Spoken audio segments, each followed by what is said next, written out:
रजोरागात्मकं विद्धि तृष्णासङ्गसमुद्भवम् तन्निबध्नाति कौन्तेय कर्मसङ्गेन देहिनम्। रजः राग आत्मकं विद्धि तृष्णा संगसमुद्भवम् तत् निबध्नाति कौन्तेय कर्मसङ्गेन देहिनम्। रजो रागात्मकं विद्धि तृष्णासङ्गसमुद्भवम् तन्निबध्नाति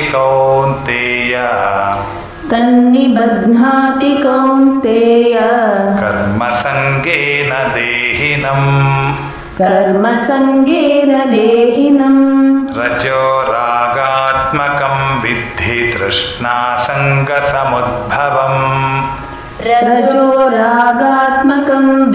तृष्णासङ्गसमुद्भवम् तन्निबध्नाति कौन्तेय कर्मसङ्गेन देहिनम्।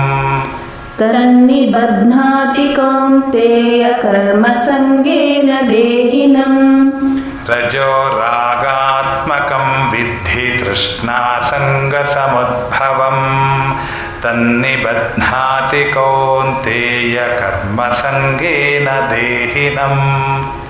रजो रागात्मकं विद्धि तृष्णासङ्गसमुद्भवम् तन्निबध्नाति कौन्तेय कर्मसङ्गेन देहिनम्।